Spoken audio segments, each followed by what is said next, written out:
Okay, hello everyone. This is your last lecture. We have a few very enthusiastic students, so welcome. And I first want to talk about a few things that was sort of not either sort of not really described or explained clearly, and also just so that from last class I need to finish to at least to make sure all the concepts are very clear, because I think they are probably confusion or different ideas that we don't totally understand. So I did a little bit more research. For the first thing is, I remember during the lecture I said the schedule is not a part of the contract document, which then I think I assume that schedule is the project schedule, which means when should we install the floor, when should we install the ceiling. So that schedule is not a part of the contract document, correct?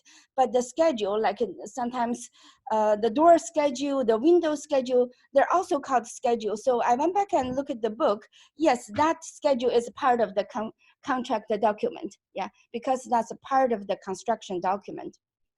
So do not get schedule can be a different type of schedule. So don't get that concept confused. Second thing is, in terms of those bonds, remember that, when you handle a project, you would have a performance bond, you would have a payment and the materials bond. So those type of a bond handles differently, depends on the country. Actually, I learned that when I went back home. I learned that a little bit more in detail. In Qatar, this is how normally it is handled.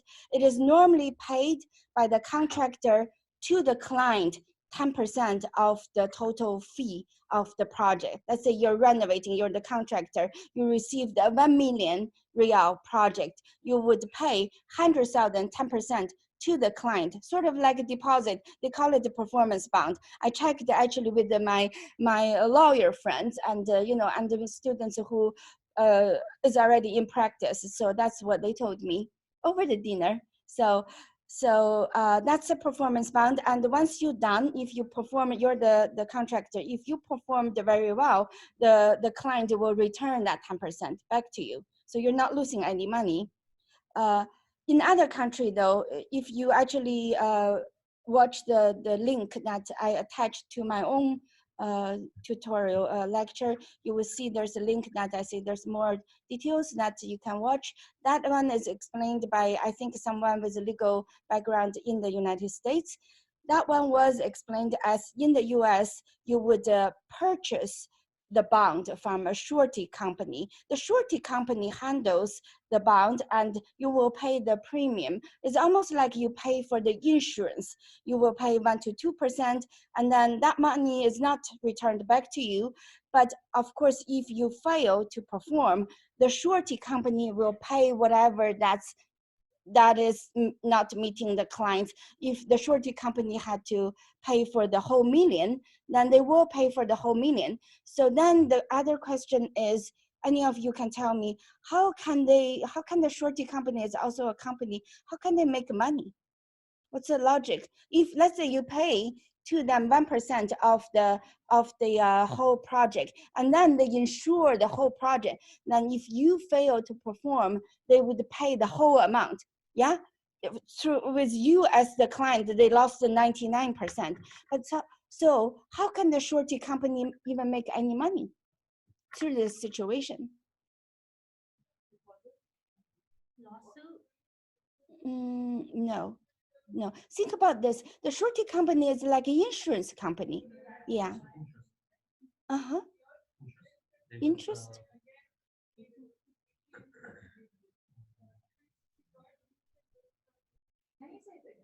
Yeah. For example, okay, you as a contractor, yeah, you win a contract of $1 million real. Yeah. Let's say $1 million because it's in the United States. Then the client will ask for performance bond, which then in Qatar, the client will directly take 10% money, and that's it. And in the US, the client will ask you to prove that you have a performance bond purchased from a surety company, the third party. So you are the contractor, you bought from the surety company, that the surety company then will prove to the client, yes, this contractor purchased this bond from us, you can go ahead with the project. Let's say the contractor failed the project, and then the surety company will pay the whole amount, whatever that's in the contract, to the client. Could be $1 million. So when you buy, you pay the 1% of that $1 million to the surety company, and then when they insure you, if you fail, they would pay the rest $1 million. Yeah. So how would the surety company make money? Yeah. How can they make? It's kind of like insurance. Do you know how insurance make money? We all pay very little to the insurance, but when you get sick, you get a lot of money, right? I pay $300 per month. If I got a heart transplant, I got, you know, $500,000. The insurance company will pay for my operation. But how can the insurance company make money? No, you don't pay them back. Everyone who pays insurance uses all the money that they True. invest it, and then the few people who do need it, when they get the money, it's not that big of a loss. Yeah, it's like a possibility, probability. Yeah. So let's say 200 contractor all purchased, but only by 1%, but only one out of the 200 is like 5%, 0.5% actually did not perform. So the insurance or the surety, the percentage of the surety money paid, the premium to the surety company, really depends on average, what's the percentage of the project will fail. If the on average very low, the surety company can charge less. Yeah, it's the same. Let's say in the US, we drive a car, we buy an insurance, probably lower than how much we would pay in Qatar, because there might be more cases, you know, here. Let's say, I don't know, I think reasonable, because in US, everybody, you know, drive, and here we have a different driving style. So maybe there's more cases. So then the insurance company will have to charge more, or you know, the same.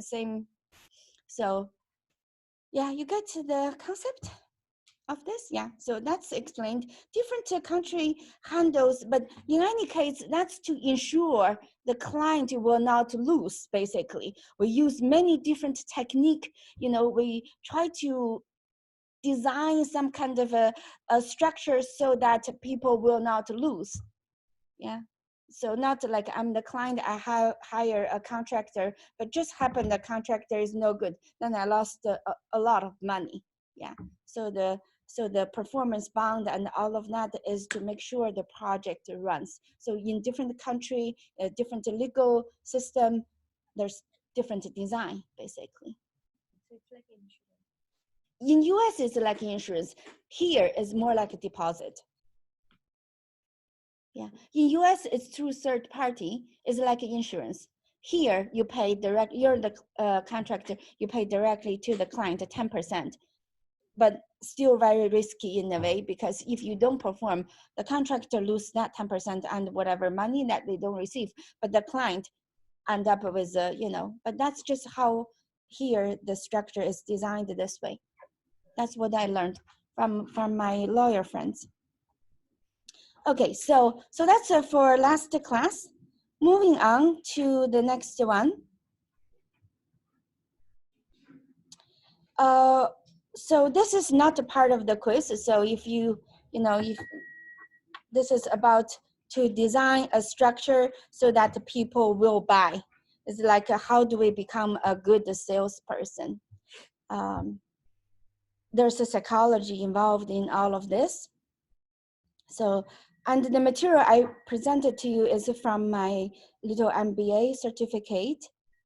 So how do we design? There's one word, you might think about this and how, you know, you might have a lot of ideas, you know, with this term. I found it to be interesting. Is one of the word that I actually remembered is called the choice architecture.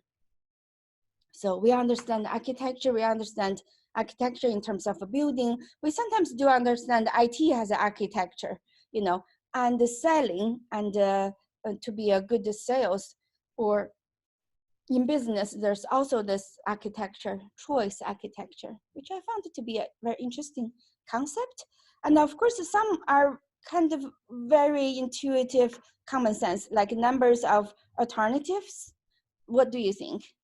You know, do you present 100 different choice to any people who comes to the store to buy stuff from you?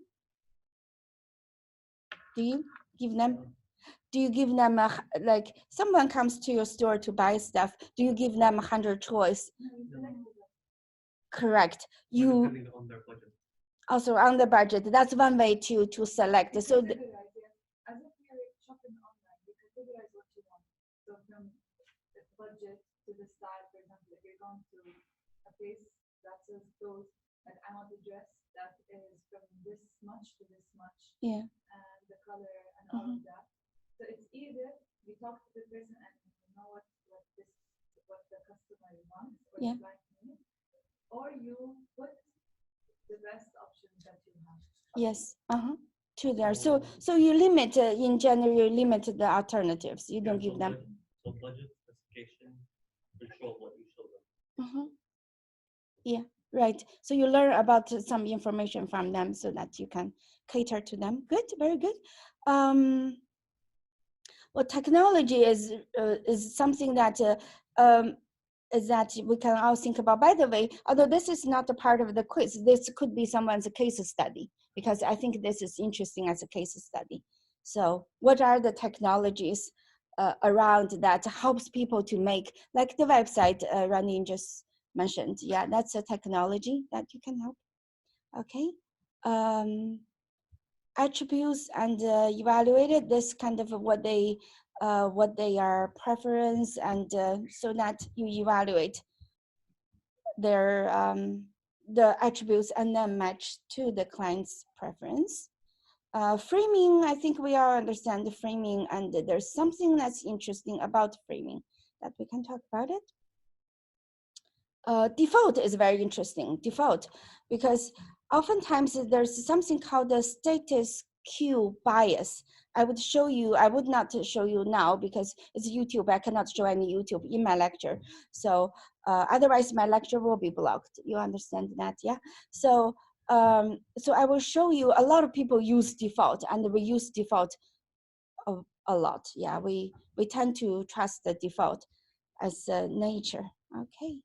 So let's take a look and see where are the interesting concepts. We all understand we have reasonable number of alternatives, but not a lot. We use some kind of technology to help us, and we design how things are evaluated. This is very interesting. There was, oh, by the way, there's one interesting concept is about the linear, because if you pay twice of the money, you want twice of the performance. It's kind of a natural, yeah, like if people understand that this is to help them to understand is to design something that they can evaluate with a linear thinking. Yeah, so if something is not linear, that's why it can get confused. For example, if you want to read a little bit, you can read this.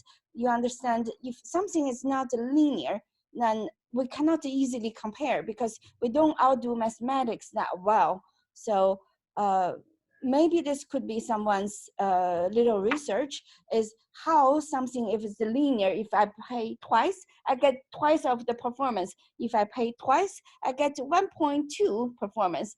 Or if I pay 3 times, I got 1.8 of the performance, like 180%. And then we get confused. You understand what I mean? Because we cannot understand what is the money we paid more related to whatever the more performance we receive from them. Once that gets confused, then it's difficult for the person to make a decision. Then we don't buy because we don't understand. That's why sometimes you need to design to a point that everybody will understand. That's why when iPhone first came out, I got scared. I thought, maybe I don't understand how to use iPhone. I was asking people, how that, I see people doing this scrolling, Then eventually I have a little confidence.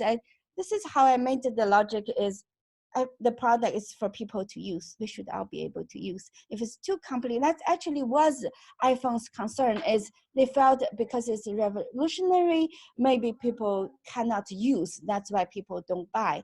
And then that's something we could think about. If any of you have any idea, like, was there any technology that you found so scary that then scared you from buying? Was there any?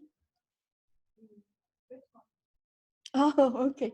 Yeah. Because you don't really know if, because not everybody in the world uses Bitcoin, and it's a kind of it's a digital currency.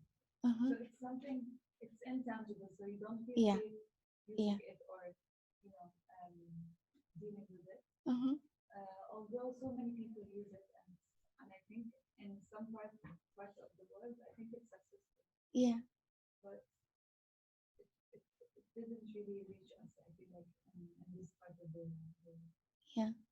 True. So it's not, I feel like it's not safe for us to use it here, because we don't really know everything behind it. Mm-hmm. But maybe for example, I don't know if China uses. China was involved very early on, and because I heard the Bitcoin when it was $700, and I asked my husband, should we invest something? I heard that it become a trendy thing, and my husband said, but there's nothing backing it up, so he recommend that we don't buy. And of course, it later went to like more than $10,000. You know, it reached in 2017. It reached 48,000 riyals. Yeah, way more. Yeah, like $13,000. Yeah. That's something. Yes, something could, if we don't totally understand, it prohibits us from buying and using. Okay. That is this topic, framing the option. Wait, hold on, not framing the option. It's this one. Sorry, is this. Designing the attributes, how attributes are evaluated. That's where I started this. Framing the option is sort of very common sense. It's like framing so that people think it's a gain rather than a loss. That's just, some are really common sense. Let's skip it. Preference over time. This is actually very interesting because you want to buy something, and if you're a very savvy buyer, you will buy stuff that you would like for a long time. You would make that decision, like you would buy the best oven so that once you purchased in 1950s, you used it until 1990s. That oven is so good, it works. And then if you're not very savvy, you buy, one oven, and 2 years later it's not good, and you buy another oven, and then 7 years later it's no longer good. You buy another oven, you keep buying, and then after 10 years, you realize you spend the same amount of money and you buy something that's much lesser. Yeah. So maybe we're not all that good in selling, but at least, through this, we can all be very savvy in buying. Okay. Anything that comes to your mind? Should you buy a really expensive car and use it for longer, or you just keep changing your car, or in terms of clothes for ladies? It's a decision. Invest in a good handbag. Yeah. Oh, yes. Yes. I mean, you are investing in a great kitchen design. Mm-hmm. Yes. So, Yeah, very good. Yeah, we can be very savvy in buying, thinking about the time. Structure, decision, the stage of decision making. Well, this is actually interesting. I was the client, and share with me when you were a client, when somebody structured their your decision making and led you to do this, and to do this, and eventually you bought from them. Yeah. And think about those situations. And if you want to do a little case study or a little research, think about those, stages. You don't just, like, we can talk about relationship a lot. Yeah. Like, you don't right away see a person and you see, okay, that's the husband. And sometimes you do, but then, or wife. And then you go through certain stages. Okay. And then, because decision making, and it is big decision making, like marriage is very big decision making, right? So, and if that person is good in designing the stages, the other person can follow or understand. If none of you are good, you end up, having a lot of drama, So yeah, so think about that. Yeah. Any other stage of decision making? Either you let other people into different stages, like Ranin keep letting me into stages, like become a better professor. She keeps carving me. she yeah. Yeah, she's carving the professor, which is good. And a lot of my friends are very good in carving me. They carved me so that I go out with them year after year on Saturday for dinner. so that's, I didn't start that, the first day we met. Those actually the students from the past that we became really good friends. And I found there are people who are really good in let other people into doing some decisions and step by step. If you have that strength to share with me what you have done, because I can observe when other people have that strength. I see it, over 10 years. I see some of they were sophomores to start with me in 2006. Now we're very good friends. And when, my friend now is a friend, student foremost turned into a friend. And she was very good in developing a good relationship step by step. Now we're going out every Saturday and I put on a lot of weight. So, yes, so think about that. Yeah. Any of your story or other people's story? Is your father very good in doing that? In shaping you? Mm-hmm. In what way? In what way? But that's different than what you're saying. That's like rules and are brought up. So it's not like friendly way. Yeah. Yeah. Influence on it. Yeah. Yes, similar, like stages. I'm talking about stages. Any other thoughts? Zainab? No? Stages. Like how stages helps us to make a decision. That's basically this one. Yeah. Continue to think about it. Maybe our experience, Uh-huh. like when we learn some experience, like that we change our decisions, or maybe we change ourselves, like so that affects. Maybe, for example, university, I mean, here college, Uh-huh. Yeah. might change you, right? The Yeah. way you think, Yeah. the experience we gain. Yeah. I think that's a very good thing. If university actually goes through with the students go through stage by stage and somehow you changed, I think that's a positive. It's a learning. Yeah, it's a positive thing. It's like our studio projects where every stage changes. Mm-hmm. It's like after that you get critique and you get like the feedback of others, you change your design or you change your opinion according to that. So every change, Mm-hmm. every stage is like a new stage. Yeah. Uh-huh. Right. So, yeah. Yes. We're talking about life. Okay.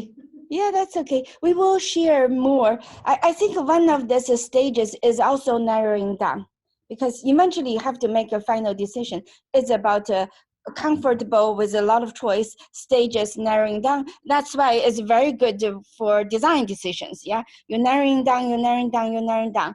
And that's very important, and it's a strength. If you don't have that, it become a weakness also. Because if you are always wide open, you never narrow down, then you would end up having time management problem. Yeah, because it's already at the last stage, and you still have 10 options. Yeah, very good.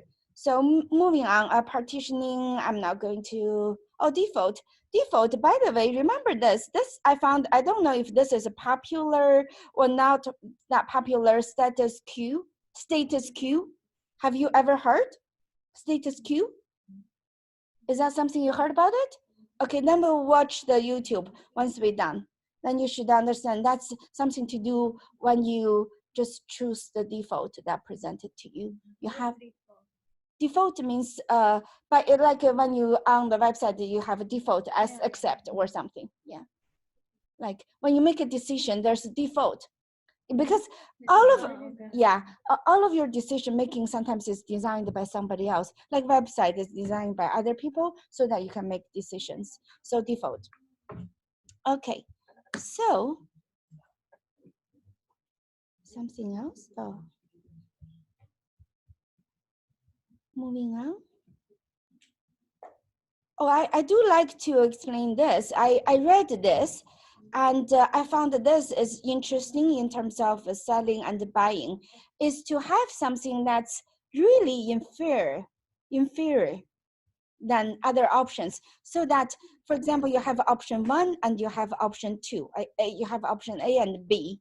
And then you have another option clearly is worse than one of those. And that one, or clearly not as good as either one that's already presented to you, and that makes you feel those options are better. It's like you put a comparison, so you give a really lousy option. Yeah, so in this case is the camera and the price. One is having very good price but the lousy camera. One is have very good camera but the lousy price. Another one is having a lousy camera as well as more expensive than one of those. So that option becomes worse for compared to the two other options. One has better price, one has a better camera, but when the third option comes, so if we are as the client, we would clearly choose the better options, because then you see the worst one is in there. And the real trick is not for the worst one to be sold, I think.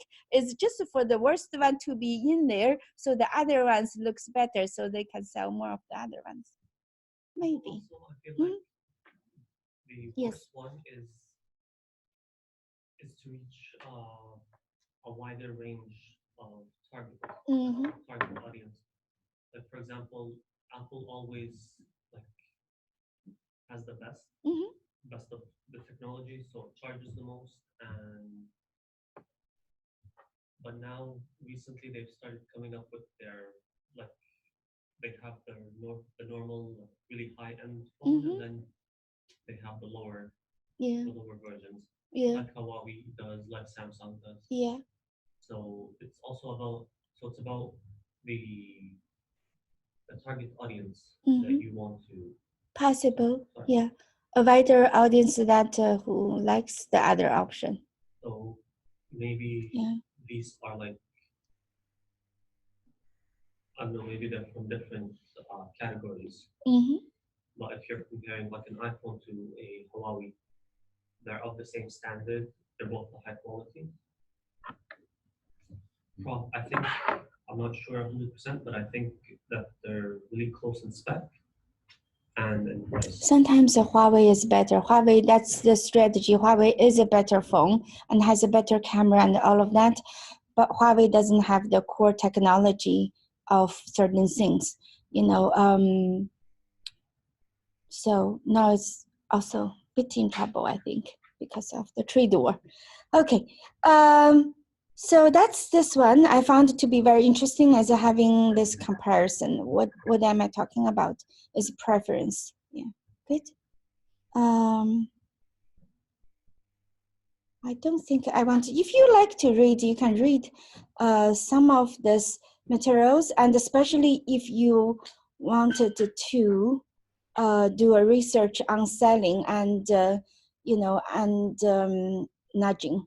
Nudging is part of selling, is psychology involved, and it has also a question about ethics, because, for example, nudging is to convince someone else for their decision making, to convince other people.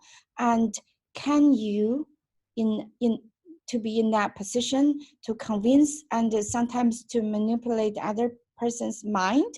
We're all in that situation, because once we walked into a store that has all the beautiful bags and they displayed very nicely, and then sometimes we bought one, and then eventually we felt, oh, maybe we would, that type of thing.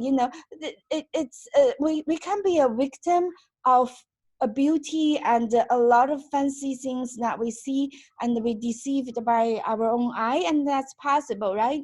We all do that, and that's why it's very interesting to talk about the ethics about this type of thing. And of course, if you make nudging a little bit broad, propaganda is another nudging, is a very serious nudging, is directed into the whole society. Yeah, you understand propaganda, yeah? And then that propaganda can cost a lot of people life. Think about the wars that people got, mobilized to join the war, on either side, World War II, Germany, Britain, Japan, all of that, if we broad nudging, or if we include any manipulation of other people's mind, that could be quite a dangerous situation in our human society. So that's something you could think about it, might be interesting research. So read about all of that, and see what is the most interesting topic. So, and of course, this is not a part of the quiz nudging, and today's lecture is not a part of the quiz, but the previous one about the performance bound, that could be part of the quiz. What else? On Wednesday, my announcement on Wednesday, we're not going to meet unless you seriously needed to meet. Is after 10 o'clock, maybe between 10 and 12. Yeah. Otherwise, you should all try to use that class time. If you really seriously are still aiming at A, I want to encourage you. You should really all finish all the lectures, and then bring your question on Wednesday and try to meet with me on Wednesday, because possibly you have some questions, or you want to talk with me about your the business plan or anything. So you're on track to to finish what you wanted to finish. So officially we're not meeting on Wednesday, and email me if you have to meet. Somewhere between 10 and 12 I am free. Otherwise, we should try to meet for people who are interested in doing the quiz. Should come hopefully on Monday, and then talk about what are the things that you still have a doubt from the lecture. Okay, so enjoy the time. Let me show you something from YouTube. And then next Wednesday we just need to do it. Yes. Yeah. Oh, wait. I think.